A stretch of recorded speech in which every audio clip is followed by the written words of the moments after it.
সুপ্রিয় দর্শক, সবাইকে স্বাগত জানাচ্ছি টিভি24 টেলিভিশন আয়োজিত নিয়মিত অনুষ্ঠান দ্য ভিউজ। আমি হাবিব রহমান আছি আপনাদের সাথে। আশা করি যারা বাসায় বসে দেখছেন, যারা সরাসরি টেলিভিশনে দেখছেন, পরবর্তীতে সোশ্যাল মিডিয়াতে দেখবেন, সবাই ভালো আছেন, সুস্থ আছেন, নিরাপদে আছেন। আজকের অনুষ্ঠানটি গুরুত্বপূর্ণ, খুবই গুরুত্বপূর্ণ দুটি কারণে।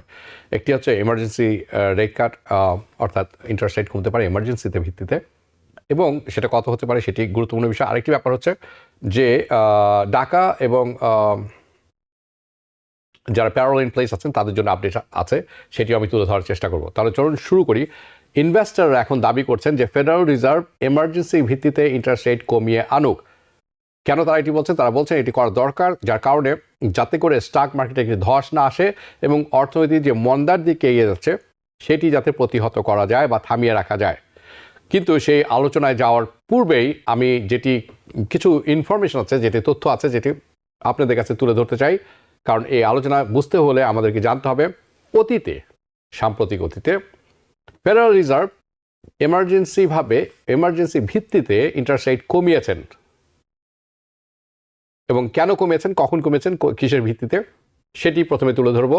সো এই সমস্ত ইনফরমেশন যেটি আপনি একে একে তুলে ধরবো, এটি আসছে মার্কেট ইনসাইডারের মাধ্যমে। এটি আমার নয়, তাদের কাছ থেকে আমি পেয়েছি, এবং আপনাদের জন্য এটি আমরা সংকলন করেছি এবং তুলে ধরবো একে একে।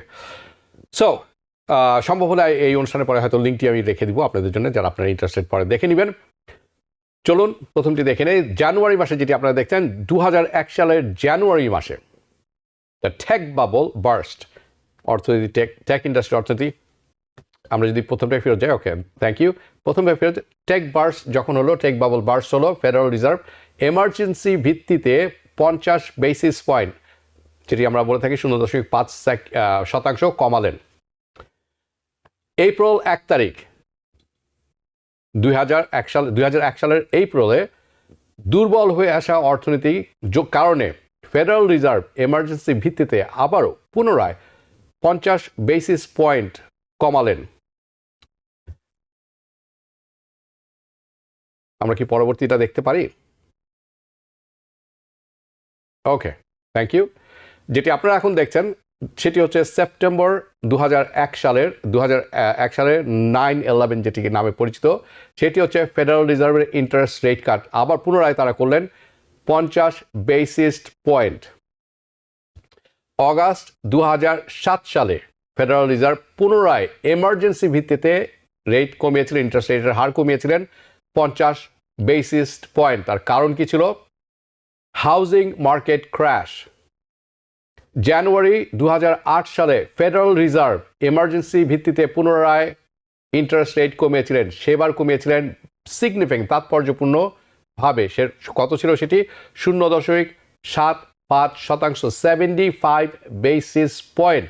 কারণ কি ছিল? স্টক মার্কেট ধসে পড়েছিল, দ্য স্টক মার্কেট ক্র্যাশ। যেটি এখন দেখতে পাচ্ছেন 2008 সালের অক্টোবরে lemon brothers, one of the biggest financial farm, সম্পূর্ণভাবে ব্যর্থ হয়েছিল, যার কারণে ইউএস ফাইন্যান্সিয়াল সিস্টেম ভেঙে পড়েছিল। So US financial system is on the brink of collapse at that time.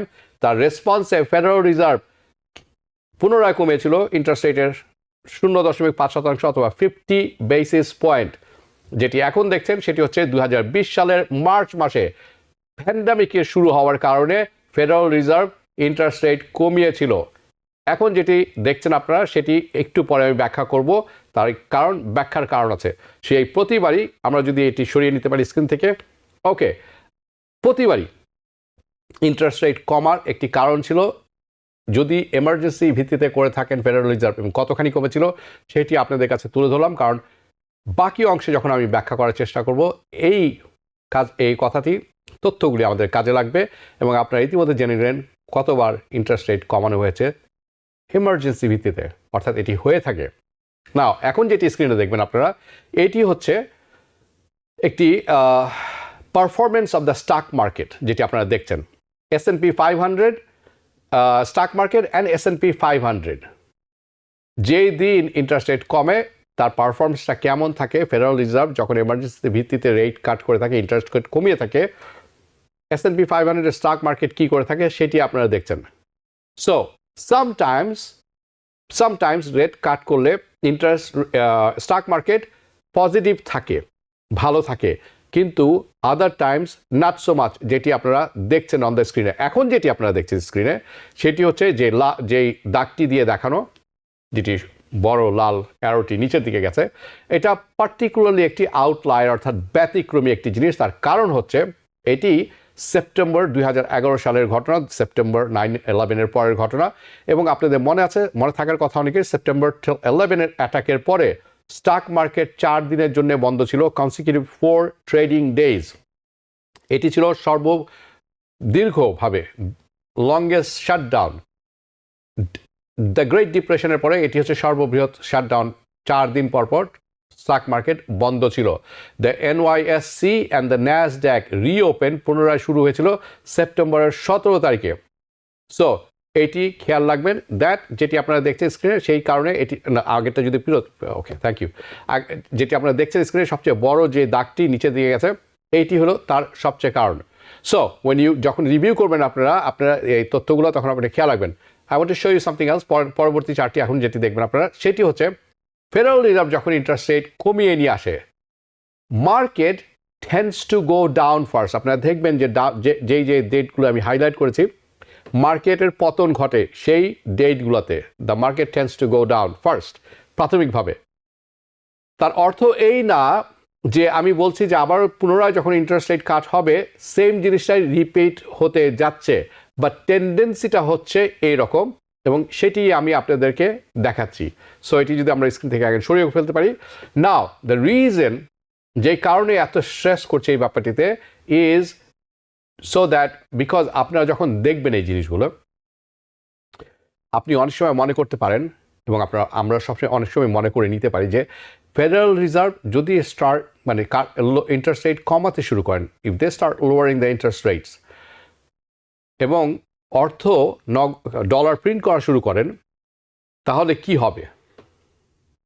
Easier monetary পলিসির কথা বলছি, সহজ অর্থনীতির পলিসির কথা বলছি। আপনি মনে করবেন যে এটির কারণে ফাইন্যান্সিয়াল অ্যাসেট যেটি আছে, আপনার বাড়ি, আপনার অন্যান্য ফাইন্যান্সিয়াল সম্পদ যেটি আছে, that would cause to stock, এবং স্টক মার্কেট সেটি একটি অ্যাসেট, এগুলি উপরের দিকে যাবে। অ্যানাদার ওয়ার্ড, ইনফ্লেশন বাড়বে, এটির মূল্য বাড়বে, আপনি ধনী হবেন। Over the yes it does, সত্যি কথা বলতে yes, but over the long run, একটি লম্বা সময়ের জন্যে বা কাটার পরপরই আপনার এটি সম্পদ বেড়ে অনেক কিছু হয়ে যাবে, সেরকম না। সো সম্পদের মূল্য বাড়বে, ইনএভাইটেবল, অবশ্যম্ভাবী, কোনো সম্ভব নেই, but not over the short run, but over the long run it could go either way. By the way, এটি কিন্তু অপোজিট ডাইরেকশনেও যেতে পারে, কমতেও পারে। So that's all I am saying, কথাটা মাথায় রাখা দরকার। Now I need to tell you this, যেটি আমি এখন বলার চেষ্টা করছি, সেটা হচ্ছে হোয়াট ইজ গোয়িং অন, হচ্ছেটা কি। এবং এটা বুঝতে হলে আমাদেরকে প্রথমেই চোখ রাখতে হবে ফেডারেল রিজার্ভের আগামী যে মিটিংটি আছে, FOMC মিটিং বলি আমরা, সেটি স্কেজুল করা হয়েছে সেপ্টেম্বরের 18 তারিখে, এবং মার্কেট এক্সপেকটেশন বলছে, এবং মার্কেট এক্সপেকটেশন আসলে যে আশাবাদটা, সেটি শিফট হচ্ছে, মুভ হচ্ছে, সাবস্ট্যান্সিয়ালি, তাৎপর্যপূর্ণভাবে মুভ হচ্ছে।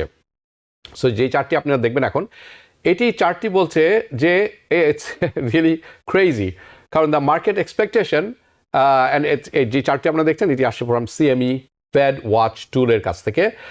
100% নিশ্চয়তার সাথে তারা বলছেন, স্টক মার্কেট অ্যান্ড বিজ্ঞরা, অর্থনৈতিক বিজ্ঞ বলছেন, ফেডারেল রিজার্ভের ইন্টারেস্ট খাত যেটি আছে, ইন্টারেস্ট কমতে যাচ্ছে তাদের আগামী সেপ্টেম্বরের মিটিংয়ে। 100% নিশ্চয়তার সাথে তারা এই কথাটি বলছেন। This is very interesting and wild and crazy. না, তাহলে প্রশ্নটা কি? It's a question. তারা বলছেন যে আসলে কতখানি কমবে, এটি কি 25% কমবে নাকি 50% কমবে? সো দ্য মার্কেট সেইজ, যে চার্টটি আপনারা দেখছেন, যে 72% সম্ভাবনা, এটির উপরেই সম্ভাবনা তৈরি করা হয়েছে। আপনারা সবসময় জানেন 100% সম্ভাবনা ইন্টারেস্ট রেট কমছে, কিন্তু কতখানি কমছে তার উপরেও একটি সম্ভাবনার শতাংশ আমি তুলে ধরছি। 72% পণ্ডিতরা আশা করছেন, stock market and other experts, যে ফেডারেল রিজার্ভ ইন্টারেস্ট রেট কমাতে যাচ্ছেন 0.5%। কবে? At their September meeting, which is 18 তারিখে, সেপ্টেম্বরের আগামী মাসে। এবং 28% যারা পণ্ডিত আছেন তারা বলছেন যে এটি কমবে তো অবশ্যই, কিন্তু সেটি হবে 25 বেসিস পয়েন্ট। না, moving on to the next meeting, আমি যদি পরবর্তী চার্টটি দেখি, আগামী যে মিটিংটি আছে সেপ্টেম্বরের পরবর্তী যে মিটিং সেটি হতে যাচ্ছে নভেম্বরে। In their November meeting, pricing in another, market বলছে আমরা প্রাইসিং ইন করছি আরেকটি ইন্টারেস্ট রেট কাট। মার্কেট বলছে আমরা শুধু সেপ্টেম্বরের কথাই বলছি না, আমরা মনে করছি নভেম্বরেও আরেকটি ইন্টারেস্ট রেট কমতে যাচ্ছে, আরেকবার পুনরায় কমতে যাচ্ছে। অ্যান্ড ইন ডিসেম্বর তারা বলছেন, in December the market pricing করছে অ্যাডিশনাল ইন্টারেস্ট রেট কাট। তারা বলছেন আমরা জানি সেপ্টেম্বরে কমছে, নভেম্বরে কমছে, এবং আমরা মনে করি অ্যাডিশনাল একটি ইন্টারেস্ট রেট কাট আসতে যাচ্ছে ডিসেম্বর মাসে, এবং সেটি যদি আমরা পরবর্তী চার্টটি দেখি সেখানে। So the market expects, market এখন আশা করছে যে তিনবার ইন্টারেস্ট রেট কমতে যাচ্ছে in 2024। This is crazy, I am telling you. আমি নিজেও খুবই surprise, but really not surprise. বলবো কেন, কারণ কিছুদিন আগ পর্যন্ত আমি এবং মার্কেট সবাই বলছিলেন একটিবার হবে, কারণ this was based on FOMC in June, গত ফেডারেল রিজার্ভের। এখন দ্য মার্কেট আশা করছে ইন্টারেস্ট রেট কমতে যাচ্ছে, এই বছরই কমতে যাচ্ছে, এবং সেটি হতে যাচ্ছে অন্তত পক্ষে 3 বার। নাও I do want to tell you that emergency rate cut happens rare, কিন্তু এটা হয়ে থাকে বিভিন্ন কারণে, ফর ভ্যারাইটিজ অফ রিজন, যেটি আমি এই আজকের অনুষ্ঠানের একেবারে প্রথম অংশে তুলে ধরেছি এবং দেখিয়েও দিয়েছি আপনাদেরকে। ওকে, ফাইন, ভেরি গুড। নাও জেরেমি সেগল, যাকে আপনারা দেখছেন অন স্ক্রিনে, who is a professor Emirates of finance at Warren, উনি বলছেন, উনি হচ্ছেন সেই দলের লোক যারা হচ্ছে মানে যারা বলছেন যে রেট কাটা হওয়া উচিত, ইন্টারেস্ট রেট কমা উচিত এবং খুব দ্রুতই কমা উচিত, এখনই হওয়া উচিত। ইনি হচ্ছেন ওই গ্রুপের লোক। Okay, so he is one of those people who are calling for emergency rate cut, সেই গ্রুপের লোক উনি। এবং উনি বলছেন যে ফেডারেল রিজার্ভের উচিত এখনই, এই মুহূর্তেই, আজকেই এমার্জেন্সি ভিত্তিতে ইন্টারেস্ট রেট কমিয়ে আনা রাইট নাও, এবং সেটি হওয়া উচিত 0.75%, অর্থাৎ 75 basis point. And the Federal reserve তারপরও তাদের উচিত এটি আরেকবার কমিয়ে আনা, সেটি হবে সেপ্টেম্বরের 18 তারিখে, যেটি এখনো আসেনি, আগামী মাসের কথা বলছেন। এখনই কমিয়ে নিয়ে আসা উচিত 75 বেসিস পয়েন্ট, এবং সেপ্টেম্বরে যখন তারা মিলিত হবেন তখন আরেকবার রেট কাট করা উচিত, এবং সেটি হওয়া উচিত আরও 75, অর্থাৎ 75 বেসিস পয়েন্ট, 75 বেসিস পয়েন্টস। উনি হচ্ছেন সেই দলের লোক। কেন? So he is saying the Fed funds, অর্থাৎ এখনকার যে ফেডারেল ফান্ডস ইন্টারেস্ট রেট যেটি আছে রাইট নাও আছে, হওয়া উচিত, এই মুহূর্তে হওয়া উচিত সেটি 3.5% থেকে 4%-এর মধ্যে। কিন্তু ফেডারেল রিজার্ভের লাস্ট মিটিং যেটা হয়েছিল, ফেড ফান্ড ইন্টারেস্ট রেট তারা সেখানে রেখে দিয়েছেন যেখানে আমরা বেশ কিছুদিন ধরে আছি, which is 5.5%। And of course, you have the people like Siegel, যারা আছেন, যারা বলছেন দ্যাট ইজ ম্যাক্সিমাম, এর চেয়ে বেশি উপরে কোনো মতে যাচ্ছে ম্যাক্সিমাম। আসলে এই মুহূর্তে ইন্টারেস্ট রেট 4%-এর উপরে যাওয়াই উচিত নয়, কিন্তু আমরা সেখান থেকে বেশ দূরে আছি। It's a long ways of. So the reason, কি কারণে উনারা বা উনার মতো যারা আছেন তারা এই কথা বলছেন, is that in this many other, এবং অন্যান্য ইনভেস্টররাও বলছেন এই কনসার্নটি তারা রেজ করছেন, তার কারণ হচ্ছে, অন্যতম একটি কারণ বলি, সেটি হচ্ছে জব রিপোর্ট। গত সপ্তাহে সেটি আপনাদের সামনে তুলে ধরেছিলাম এবং আমি ব্যাখ্যা করার চেষ্টা করেছি যতখানি সম্ভব। আশা করি সেটি অনেকের কাজে লাগছে। That came out last week, গত সপ্তাহের কথা বলছি, যেটি বের হয়েছে গত শুক্রবার, প্রথম শুক্রবার ছিল মাসের। সো দ্যাট রিপোর্ট, এই রিপোর্টটি বলছে আনএমপ্লয়মেন্ট রেট কিন্তু উপরের দিকে যাওয়া শুরু করেছে, এবং সেটি যাচ্ছে গত 3 মাস ধরে। The rates have been moved up to 4.3%, এবং মনে রাখবেন এটি গত 2 বছরের মধ্যে, in past 2 years, this is the highest unemployment rate. গত 2 বছরের মধ্যে এটি হচ্ছে সর্বোচ্চ unemployment rate. Now, here is the problem, এবং এই কারণে ফেডারেল রিজার্ভ মাস্ট রিয়্যাক্ট। এই একটি কারণে, it is because the Federal Reserve, তাদের হাতে ডুয়াল ম্যান্ডেট, দুটি ম্যান্ডেট থাকে, দুটি উদ্দেশ্য এবং লক্ষ্য নিয়ে তারা কাজ করে থাকেন, ডুয়াল ম্যান্ডেট যেটাকে আমরা বলি। অ্যান্ড দে মাস্ট, সেটি কি, দে মাস্ট ম্যানেজ ইনফ্লেশন, দ্রব্যমূল্যর যে মূল্যটি আছে সেটি দ্রব্যমূল্য বলতে শুধু খাদ্যদ্রব্য নয়, সব কিছুর যে ইনফ্লেশন ঊর্ধ্বমুখী হয়ে থাকে, উপর দিয়ে যেয়ে থাকে, সেটিকে ম্যানেজ করা। And they have to make sure, তাদের মেক শিওর করতে হবে কোনোভাবে যাতে লেবার মার্কেটে এর প্রতিক্রিয়া না পড়ে এবং লেবার মার্কেট যাতে do not get destroyed. Labour market যদি ডিস্ট্রয় হয়ে যায়, this is a serious problem. So তাদের এই ডুয়াল ম্যান্ডেটটি আছে। সো দ্য প্রাইস, সহজ ভাষায়, price stability and the maximum employment, not unemployment, employment. So I want to show you something else. আমি আরেকটি জিনিস আপনাদের দেখাচ্ছি। আপনারা যেটি এখন চার্টে দেখছেন, here is the calendar. এটি হচ্ছে ক্যালেন্ডার, ফেডারেল রিজার্ভের ক্যালেন্ডার। এটি তাদের ওয়েবসাইটে আছে, আপনিও দেখে নিতে পারবেন। তাদের শেষ প্রজেকশন যেটি ছিল, যেটি লাল দাগ দেওয়া আছে, সেটি হচ্ছে জুন মাসের 12 তারিখে। এটি আপনারা নিজেরাও দেখে ওয়েবসাইটে যেয়ে দেখে নিতে পারেন। সো এই হচ্ছে তাদের লাস্ট প্রজেকশন জুন মাসের 12 তারিখে। চলুন টেবল নাম্বার 1তে দেখে নিই। এই টেবল নাম্বার 1 যেটি আপনারা দেখছেন এখন, so the Federal reserve projected, তাদের প্রজেক্ট ছিল যে আনএমপ্লয়মেন্ট রেট বাড়বে। সেটি অনেকবার আমরাও বলেছি আমাদের নেটওয়ার্কে, অনেকবার বেড়ে কত হবে, 4.0%, 4% by the end of this year, এই বছরের শেষ নাগাদ। দিস ইজ দ্য প্রজেকশন, আপনারা দেখতে পাচ্ছেন অন স্ক্রিনে। এবং তারা বলেছিলেন 4.0% বাড়বে, কারণ আমরা 4-এর নিচে ছিলাম। এটি বাড়বে এবং এই বছরের শেষ নাগাদ এটি বেড়ে হবে 4.2% বছরের শেষ নাগাদ। দিস ইজ ওনারা বলছিলেন by December, by the end of December. এবং সেখানে সেটেল হয়ে যাবে, it will going to be settled there in 4.2%। এটি হচ্ছে তাদের লঙ্গার রান রেট, এটি হচ্ছে তাদের লং রান রেট যেটি ছিল সেখানে। হাউএভার অ্যাগেন আনএমপ্লয়মেন্ট রেট চলে গেছে 4.3% already. The Federal Reserve has repeatedly said, তারা ফেডারেল রিজার্ভ বারংবার একটি কথা বলেছেন, যদি লেবার মার্কেট দুর্বল হয়ে আসে আনএক্সপেক্টেডলি, তার অর্থ হবে ইট ওয়ারেন্টস আ রেসপন্স, এটির একটি রেসপন্স প্রয়োজন পড়বে তখন। তার কারণ কি, they have a dual mandate. And I hope this is now making sense. আপনাদের কাছে এখন এটি সেন্স তৈরি করছে, এটি অর্থ তৈরি, বুঝতে পারছেন আপনারা আমি কি বলতে যাচ্ছিলাম এতক্ষণ ধরে। I hope this is now making sense to you. Why, কেন মার্কেট আশা করছে, the market, stock market and বিজ্ঞজনেরা আশা করছেন, why the market expecting or expectation is so high and they're highly in favor that 100% নিশ্চয়ের সাথে তারা বলছেন that the Federal Reserve will cut the interest rate at their September meeting. কেন তারা বলছেন এই কথাটি এখন নিশ্চয়ই আপনারা বুঝতে পারছেন। So now it is really a question, আসলে যে প্রশ্নটা এখন সবাই করছেন বা আমি করব, আপনাদেরও করা উচিত,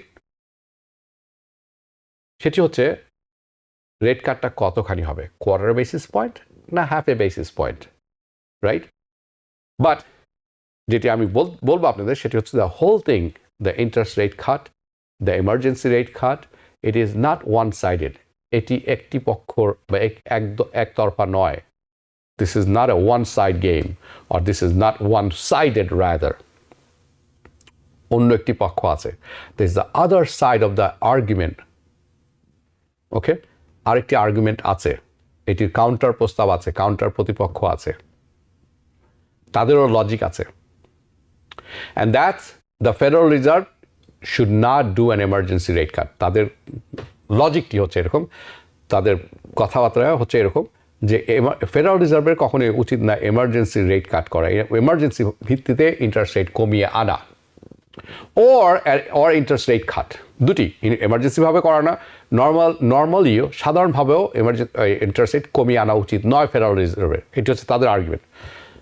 the argument is that the Federal Reserve should not be bullied into something, অর্থাৎ ফেডারেল রিজার্ভকে এমন একটি জায়গায় নিয়ে যাওয়া হচ্ছে না যেখানে কোণঠাসা হয়ে তারা রিয়্যাক্ট করেন, সোজাভাবে চিন্তা না করে, তাদেরকে এমন একটি জায়গায় নিয়ে যাওয়া যেখানে তারা প্রেশার ফিল করেন যে তাদেরকে ইন্টারেস্ট রেট কমাতে হবে বা এমার্জেন্সি ভিত্তিতে ইন্টারেস্ট রেট কমাতে হবে। কেন হঠাৎ করে স্টক মার্কেট ক্র্যাশ করেছে, স্লাম্প ইন দ্য স্টক মার্কেট যেটি আমরা বলে থাকি। অনেক অ্যানালিস্ট আছেন, তারা বলেন যে এটি আসলে ডাউন সুইংিং, স্টক মার্কেটে যে প্রতিক্রিয়াটা আমরা দেখতে পাচ্ছি সেটি ডাউন সুইং আর ভলিটিলিটি, যারা স্টক মার্কেটে আছেন তারা দুটি শব্দের সাথে পরিচিত। Is the market normally the market just simply unwinding some positions? এটি হচ্ছে তাদের কথা। This is a technical word, যারা এই মার্কেটে আছেন তারা বুঝে যাবেন। It is not a response to an economic shock. এটা কোনো অর্থনীতি এমন কোনো সিচুয়েশনে দিয়ে যাচ্ছে না যে কারণে স্টক মার্কেট এমন রিয়াকশন করছেন, তারা এটি মনে করেন না। সো ইন্টারেস্ট রেট এই স্টক মার্কেট পড়ে যাচ্ছে তার জন্যই কমাতে হবে এমন কোনো কথা নেই। So there is a basically saying, তারা যেটি বলছেন, দিস ফিয়ার্স, এই যে ভয়গুলি আসছে যে স্টক মার্কেট খারাপ করছে, ওভারব্লোন, খুব বেশি করে দেখানো হচ্ছে। এবং অনেকে মনে করেন this is a good opportunity to buy the dip. So যারা আছেন স্টক মার্কেট তারা বুঝতে পারছেন আমি কি বলছি। আদার অ্যানালিস্ট যারা আছেন তারা বলছেন if the Federal Reserve does not act emergency rate cut then that itself would cause panic. তার অর্থ হচ্ছে অন্যান্য অর্থনীতিবিদরা বলছেন যদি এমার্জেন্সি ভিত্তিতে ফেডারেল রিজার্ভ ইন্টারেস্ট রেট কমান তাহলে এটি আসলে একটা প্যানিক তৈরি করবে। This is not a good signal to send to the market. তারা এটি বলছেন এটি কোনো মতেই ভালো একটি সিগন্যাল হতে পারে না, এটি কাম্য হতে পারে না মার্কেটের জন্য। Now if you want my opinion, আপনার যদি আমার হয় যে আচ্ছা আপনি কি মনে করেন, আমি বিশ্বাস করি the Federal reserve interest rate কমাবে ইন সেপ্টেম্বর মাসেই। তার কারণ 4.3% এমপ্লয়মেন্ট, এবং আপনাদের জানা আছে this unemployment rate it's not good. হ্যাঁ, যদি ঐতিহাসিকভাবে বলতে চান, সাম্প্রতিক 30, 40, 50 বছরের ইতিহাস যদি দেখেন, আপনি ডাটা দেখেন, তথ্য দেখেন, ইটস নট দ্যাট ব্যাড। এটা সেই রকমভাবে খারাপ না। বাট এগেন, আমরা যে প্রজেকশনে ছিলাম ফেডারেল রিজার্ভের সেটি ছিল 4.2% এই বছরের শেষ নাগাদ। আমরা কিন্তু এটি অতিক্রম করে চলে গেছি। আমরা বলতে দ্য ইন্টারেস্ট রেট, দুঃখিত, আনএমপ্লয়মেন্ট রেট যেটি ছিল, আমরা কিন্তু মাত্র জুলাই মাস পার করে আসলাম, বছরের অর্ধেক অংশ। সেখানেই আমরা কিন্তু এখন 4.3%-এ চলে গেছি। এটি যদি আরও বাড়তে শুরু করে, this is not a good sign, it's a bad sign, and I am just telling you to expect an easier monetary policy. আমি আরও বলছি যে শুধুমাত্র ইন্টারেস্ট রেটই কমতে যাচ্ছে না, আপনারা আশা করতে পারেন অর্থলগ্নি দেওয়া বড় বড় প্রতিষ্ঠানের জন্য, ব্যবসা প্রতিষ্ঠানের জন্য অনেকখানি সহজ হয়ে আসবে। আমরা যেটিকে বলি and be aware of that what happens historically, which basically আমি গত কয়েকবার কভার করেছি এবং আজকের অনুষ্ঠানের প্রথম অংশ তুলে ধরেছি কেন যখন ইন্টারেস্ট রেট কাট করা হয় কী হয় মার্কেটে এবং হিস্টোরিক্যালি কী হয়। So history does not repeat. আপনি মনে রাখবেন, বাই দ্য ওয়ে, এটি সবসময় হিস্ট্রি রিপিটস অন্য কারণে আমরা যখন ভুল করে থাকি, but in financial market the history does not repeat. Yes, that is correct, but it rhymes. It does rhyme. So আমি আপনাদের আশাবাদ ব্যক্ত করে দেয় এর লং রান, অর্থাৎ আমরা যদি একটু লম্বা সময়ের জন্য দেখি বা খেয়াল করি, the stock market is going to go up. Stock market উপরে যাবে, মেইনলি কারণ হচ্ছে অর্থলগ্নি করা, হায়ারিং করা, ক্রেডিট কার্ড ব্যবহার করা সহজ হয়ে আসবে। তার কারণ হচ্ছে ফাইন্যান্সিয়াল অ্যাসেট ইনফ্লেশন হবে, আপনার সম্পদের দামও বাড়বে। But in the short run এটি কিন্তু উপরে যেতে পারে, নিচেও যেতে পারে, মানে কমতেও পারে, বাড়তে পারে, যেটি আমি তুলে ধরেছি আপনাদেরকে অনুষ্ঠানের প্রথম দিকেই। The only thing that is guaranteed is going to be heightened volatility. অর্থাৎ স্টক মার্কেটে যেটি আছে, যেটি একেবারে নিশ্চয়তার সাথে আমি বলতে পারি, স্টক মার্কেটে ফেডারেল রিজার্ভের ইন্টারেস্ট রেট কাটের সাথে যেটি সম্পর্ক খুব বেশি ওঠানামা করে। সো এইটি একেবারে শিওর যে ইদার উঠবে অথবা পড়বে, কিন্তু কয়েকদিন পরে এটি একটি ইকুইলিব্রিয়াম আর এটি ঠিক হয়ে আসে। অ্যান্ড অ্যানাদার থিং যেটি আমি আশা করতে পারি, ফর দ্য লং রান আমাদের সবাইকে একটি জিনিসের জন্য প্রিপেয়ার হতে হবে, ইনফ্লেশন কিন্তু বাড়বে, আরও বাড়বে। ইনফ্লেশন নিয়ে আমার মন্তব্যটি একটু ফানি, আমি আসছি সেখানে। So inflation is gonna get worse. কবে? And that's just a reality. এটি একটি রিয়ালিটি, এটির সাথে ভয় পাওয়ার কিছু নেই, কিছু নেই। আমি ফেডারেল রিজার্ভের সাথে বেশ দ্বিমত পোষণ করি when it comes to inflation. অর্থনীতিবিদ অনেকে যারা আছেন তারা হয়তো আমাকে গালমন্দ করছেন এখন বাসায় বসে। I mean, you can agree with me or disagree with me, but it is my opinion. আমার কথা হচ্ছে, আপনার যদি ক্রয় ক্ষমতা থেকে থাকে, সাধারণ মানুষ, আমার শুধু নয়, সাধারণ মানুষের যদি ক্রয় ক্ষমতা থেকে থাকে, ইনফ্লেশন বাড়ার পরেও it's not a bad thing. This is just my opinion. অর্থাৎ আপনার ওয়েজ বাড়তে হবে, ওয়েজে আপনি যদি ইনকাম ঠিক থাকে ইনফ্লেশন কিছুটা বাড়লেও কিছু যায় আসে না। তাদের যে কাগজপত্র সরকারিভাবে তারা দেখান, ফেডারেলভাবে দেখান, I am not to happy about this. আমার সবসময় মনে হচ্ছে it's a game. Anyway, so federal reserve interest rate কমাতে যাচ্ছে সুন, খুব তাড়াতাড়ি। And regarding the money printing, যে কথাটি কিছুক্ষণ আগে বললাম, যে মানি প্রিন্টিং অর্থাৎ আপনি জানেন যে ইউএস গভর্নমেন্ট ডলার প্রিন্ট করে থাকে ট্রিলিয়নস অফ ডলার। তারা ইতিমধ্যেই কোয়ান্টিটেটিভ টাইটেনিং, যেটি আমি বেশ কয়েকবার অনেকগুলি পর্বতেই আলোচনা করেছি, অর্থাৎ যখন অর্থনৈতিক অবস্থা খুব টাইট করে নিয়ে আসা হয়, লগ্নি দেওয়া হবে না, অর্থের তারল্য থাকবে না মার্কেটে, সেটি কিন্তু অলরেডি তারা সহজ করে নিয়ে আসছেন। দে আর গেটিং কলস right now to get staff completely. এবং এই এত শক্ত করে অর্থনৈতিক যে ব্যাপারটি তারা হ্যান্ডেল করছিলেন সেটিকে কিন্তু সহজ করে নিয়ে আসছেন ফেডারেল রিজার্ভ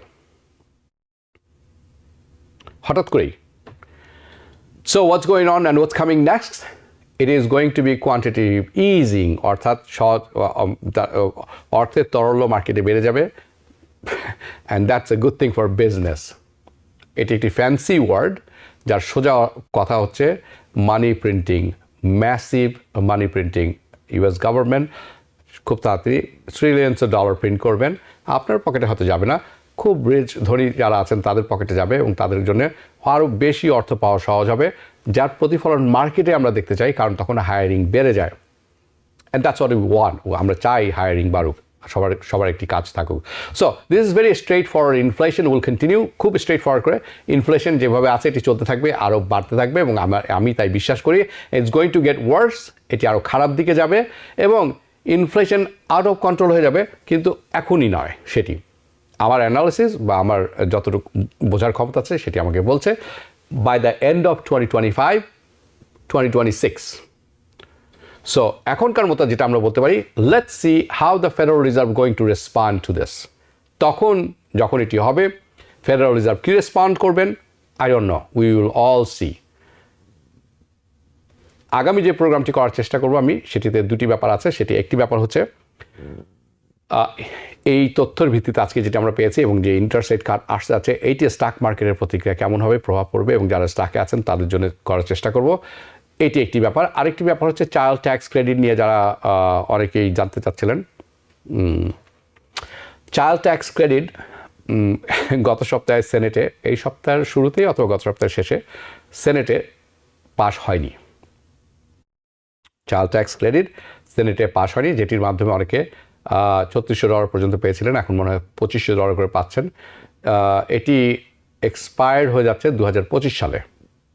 ওকে, সো যদি এক্সপায়ার্ড হয়ে যায় এবং সেনেট এবং হাউস এটি পাশ হয়েছিল ব্যাপকভাবে, আপনাদের সবাই জানা আছে, সেনেট এটি পাশ হয়নি। এখন যদি এটি যদি আর কোনো কিছু করা না হয়, 2025 সালে এটি এক্সপায়ার্ড হয়ে যাবে, অর্থাৎ মানে এটির যে ডেট আছে সেটি ওভার হয়ে যাবে। তখন আমার মনে হয় এটি ফেরত যাবে $1500 পার চাইল্ড বা এরকম একটা কিছু, আমি ঠিক জানি না, কিন্তু এটা সিগনিফিকেন্টভাবে, তাৎপর্যপূর্ণভাবে এটি কমে আসবে। সো আনফর্চুনেটলি আমি সরি এই ব্যাড নিউজটা আপনাদেরকে দিতে হলো। বাট এটির আরও ব্যাখ্যা ছিল, কিন্তু আমি আর মানে অতটা ডিটেলসে গেলাম না এই ব্যাপারটি নিয়ে, কারণ এখানে আরও অনেক কিছু বলার ছিল এবং বলার আছে। বাট এটি পাশ করেনি সেনেটে, এটি হচ্ছে আসল কথা। আমরা দেখব সামনে কি হয়। আপনারা সবসময় জানেন যে টিভিএনের পক্ষ থেকে আমরা চোখ রাখি এই ব্যাপারগুলিতে। এনিওয়ে, আমি চলে যাব update on the amnesty for the people in place parole and for Dhaka. So Dhaka, না ঢাকা, সরি। এই ব্যাপারটিতে আমি বেশ কিছু আপডেট আমরা যেটি পেয়েছি তার ভিত্তিতে আমরা আপনাদেরকে বলবো যে how to prepare for this এবং হোয়াটস কামিং নেক্সট, স্পেশালি যারা parole in place and Dhaka যা আছে তাদের ক্ষেত্রে। সো কেন এটি করলাম, কারণ বেশ কিছু তথ্য বের হয়ে এসেছে যেটি আমি মনে করেছি এই মুহূর্তে আপনাদের কাছে পৌঁছে দেওয়া খুবই দরকার, যাতে করে আপনার অ্যাপ্লিকেশন আপনি ফাইল করতে পারেন ASAP, as soon as possible. So, parole in place and the DACA amnesty, যেটি বাইডেন প্রশাসন রোল আউট করেছেন তারাই।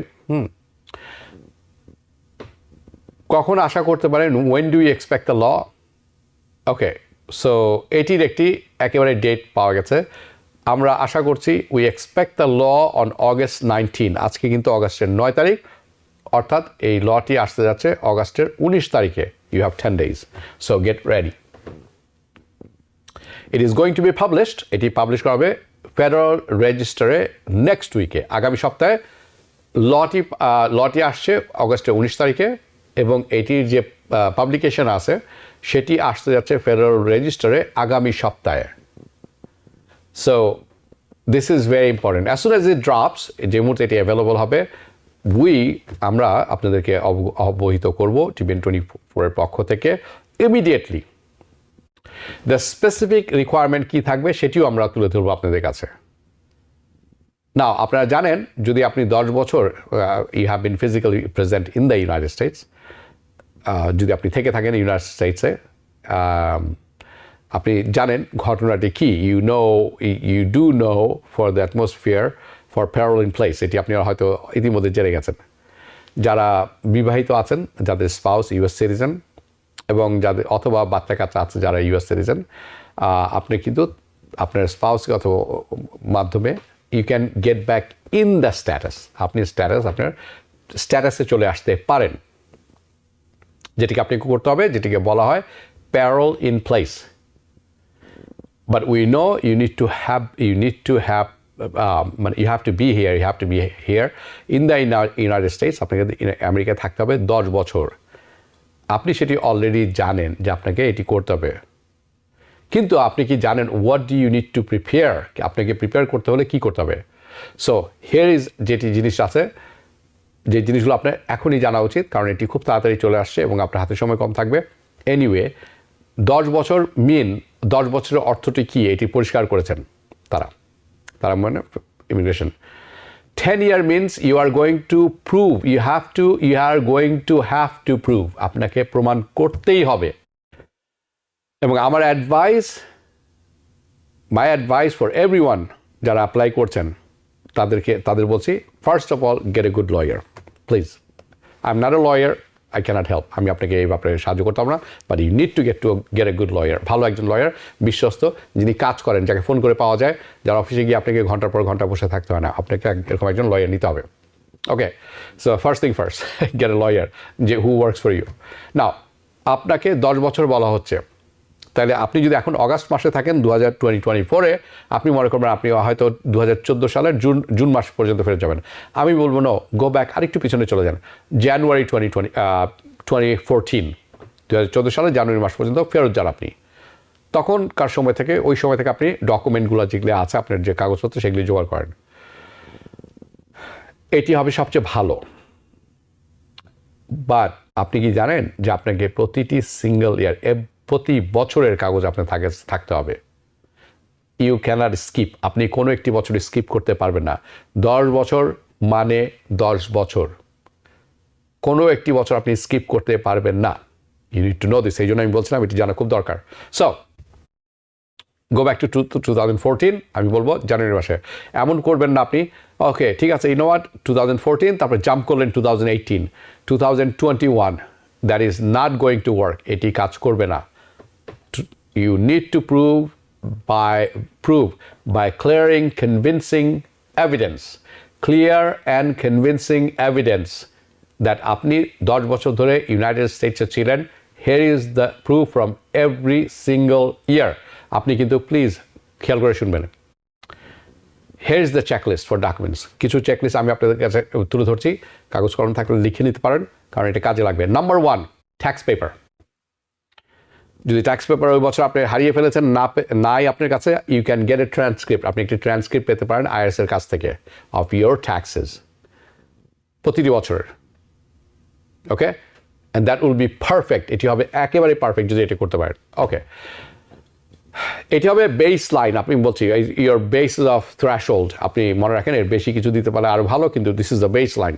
নাম্বার 2, যদি আপনি স্কুলে গিয়ে থাকেন, এবং আমি জানি না কেন আপনি স্কুলে যাবেন না, আপনি ছোটোকালে আসলে স্কুলের রেকর্ড দিতে পারেন, আপনি এমপ্লয়মেন্ট রেকর্ড দিতে পারেন, অথবা রেকর্ড অফ পে স্ট্যাম্প, আপনি যে পেয়েছেন, আপনাকে পে করা হয়েছে তার পে স্ট্যাম্প থাকে ফর এভরি ইয়ার, প্রতিটি বছরের জন্য লাগবে, প্রতি মাস নট নেসেসারিলি, বাট প্রতি বছর আপনি যে কাজ করেছেন এটির আপনার একটা প্রমাণ লাগবে। যেটির করসপন্ডস থাকবে অথবা that will correspond with your tax paper, অর্থাৎ আপনি যখন পে স্ট্যাপ পেয়েছেন আপনি নিশ্চয়ই ট্যাক্স ফাইল করেছেন, ওইটির সাথে ওইটির একটি মিল থাকতে হবে, একটা সামঞ্জস্য থাকতে হবে। আপনার লেটার ফ্রম ইউর এমপ্লয়ার, আপনি যার কাছে কাজ করেছেন তার কাছ থেকে একটি লেটার আনতে হবে। যদি আপনি বাসা ভাড়া করে থাকেন, বাসা ভাড়ার এগ্রিমেন্ট আপনার নামে না থাকতে পারে, পেমেন্ট রিসিট থাকতে পারে, এটি লাগবে। যদি আপনি বাড়ি কিনে থাকেন সেই সময় এবং মর্টগেজ পে করে থাকেন, এটি হবে ওয়ান্ডারফুল একটি তথ্য। যদি আপনার ব্যাংক অ্যাকাউন্ট থেকে থাকে, আপনাকে ব্যাংক অ্যাকাউন্টের পেপার নিয়ে আসতে হবে প্রতিটি বছরের। আপনি কিন্তু খেয়াল রাখবেন, আমি বারবার বলছি, this is according to their rule, এটা তাদের রুল অনুসারে। It's a bank account through out those years, প্রতিটি বছরের। You want to get each month, প্রতিটি মাসের, কোনোটা বাদ দিবেন না। 10 years. So that's the evidence you want to start gathering. আপনি যারা প্যারোল ইন প্লেসে কাজ অ্যাপ্লাই করতে আছেন, এই এভিডেন্সগুলো আপনার এখনই জোগাড় করে রাখা উচিত, যাতে করে সময় মতো আপনি এটি ফাইল করতে পারেন। Now about the DACA. So the DACA is little different scenario. আপনারা এটি জানেন, DACA is little different. It is going to allow you get a 212D3 waiver. Please contact a lawyer. 212D3 waiver আপনার লাগবে at the consulate.